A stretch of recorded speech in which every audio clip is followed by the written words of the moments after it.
சாய்ராம். என் அன்பு செல்லமே, என்னுடைய அழகான தங்கமே, ஒவ்வொரு விஷயத்தையும் நான் உன்னிடம் கவனித்து கொண்டு இருக்கிறேன். உன்னுடைய வாழ்க்கையில் எது நடந்தால் நன்றாக இருக்கும், எது நடந்தால் நன்றாக இருக்காது என்று நீ யோசிப்பது எல்லாம் விட நான் அமோகமாக யோசித்து கொண்டு இருக்கிறேன். பலருக்கு தெய்வம் ஏன் இவ்வளவு அமைதியாக இருக்கிறது அப்படின்னு தான் தோணும். ஆனால் தெய்வம் ஏன் அமைதியாக இருக்குன்னு முழுசாக தெரிஞ்சுக்கிட்டிங்கன்னா அதுக்கப்புறம் நீங்கள் என்ன தெரியுமா செய்வீங்க? தெய்வம் எதாக இருந்தாலும் நன்மைக்கு தான் செய்யும் அப்படின்னு எடுத்துப்பீங்க. சரியா? எதுவுமே புரியாத வரைக்கும் தான் பயம், புரிஞ்சால் அதுதான் சந்தோஷம்.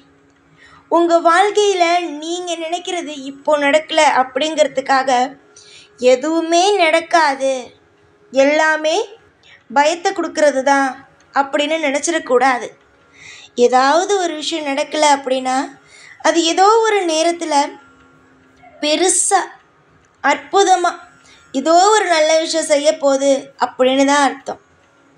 சரி, உன் காலம் முழுக்க அது நடக்கலை அப்படின்னா அது ஏதோ ஒரு உன் வாழ்க்கையில் கொடுத்தா அதனால் ஏதோ ஒரு பிரச்சனை வரும் என்று தான் அர்த்தம்.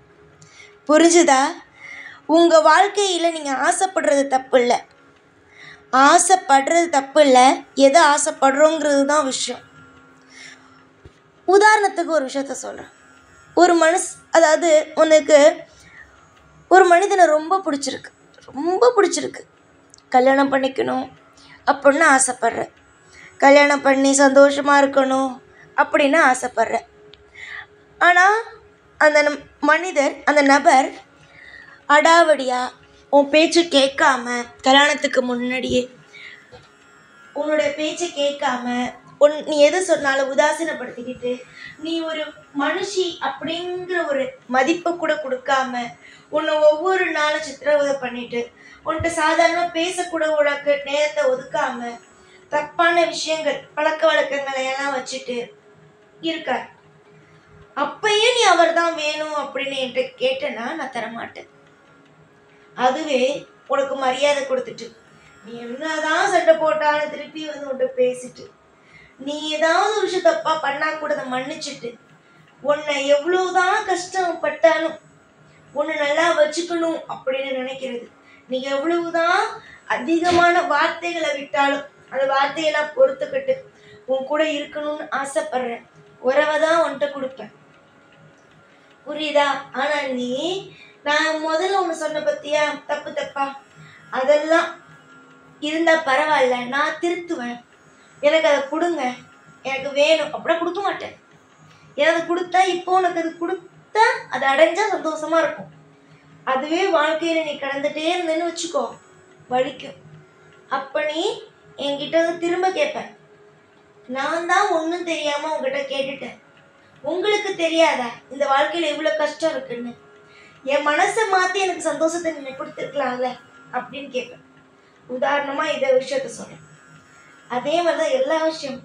அப்ப நீ என்கிட்ட எதை கேட்டக்கூடாது.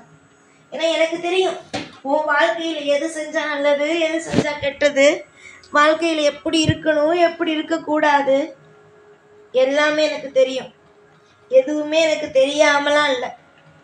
புரிஞ்சுதா? உதாரணத்துக்கு சொன்ன விஷயமே எனக்கு புரிஞ்சிருக்கும். சில விஷயங்களை அடம் பிடிச்சி வாங்குவேன், விருதம்னா கடுமையா இருப்பேன். சரி, இந்த பொண்ணு இப்படிதான் அனுபவிக்கணும்னு இருக்கு அப்படி கொடுத்துருவேன்.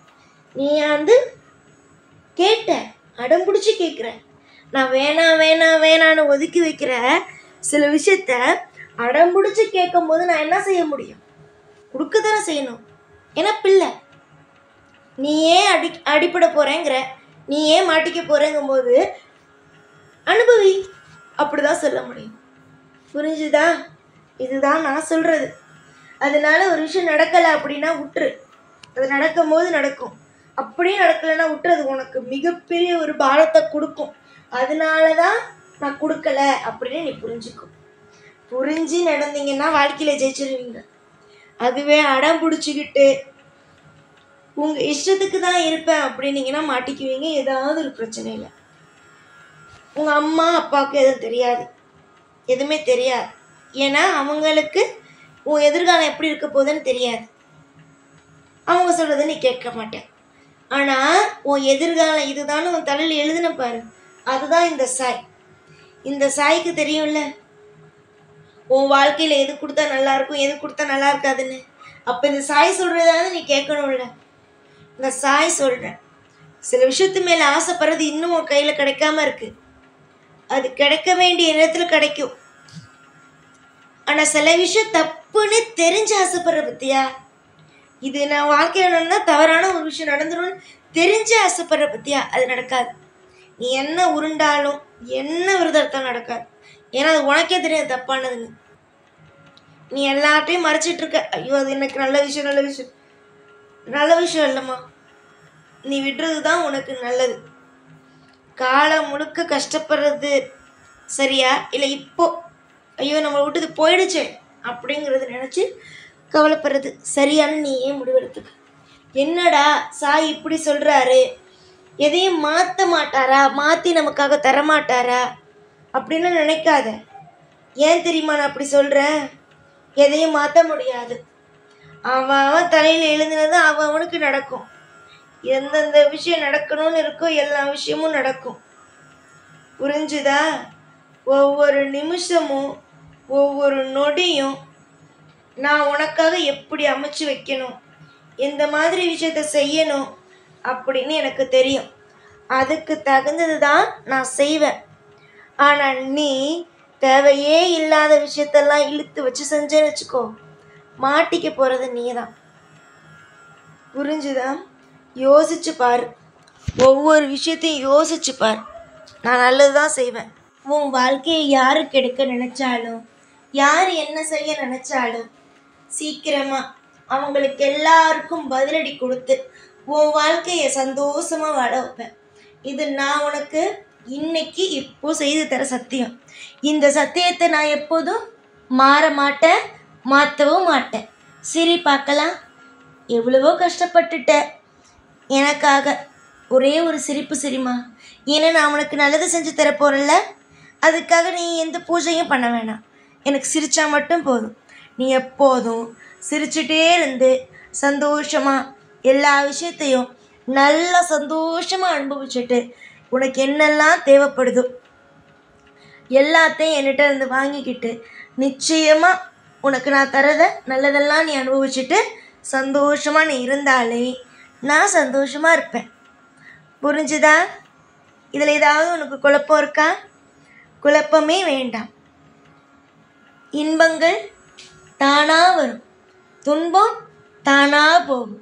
உன்னுடைய அனைத்து விஷயமும் எல்லா விஷயமும் கூடிய சீக்கிரமாக உனக்கு வாழ்க்கைனா என்ன அப்படின்னு புரிய வைக்கும். புரிஞ்சுதா? சிரிக்கலாமா? நன்மைகள் அனைத்தும் உண்டாகட்டும். எதிர்காலத்தை பற்றிய ஒரு நினைவுகள், அதாவது இப்படி நடக்குமோ அப்படி நடக்குமோ எந்த யோசனையுமே வேண்டாம். நீயா இரு. உன் வாழ்க்கையில் தரதை நான் தரேன். எதிர்பார்த்துட்டு ஓடிட்டே இரு. எதை எதிர்பார்த்துட்டு? சாய் நல்லது செய்வேன் அப்படிங்கிற ஒரே ஒரு விஷயத்தை மட்டும் வச்சுட்டு ஓடிட்டே இரு. எல்லாமே சுபமே மட்டுமே உனக்கு கிடைக்கும். நீண்ட நேரம் உழைச்சிட்டே இருக்கிறதுனால உன் உடல் எல்லாம் சோர்வாக உள்ளது தான். ஆனால் ஒரு விஷயம், நல்லா தூங்கு, நேரத்துக்கு சாப்பிடு, நேரத்துக்கு வேலை செய். இது மூணுத்தையும் பண்ணால் உடல்நிலை சரியாகும்.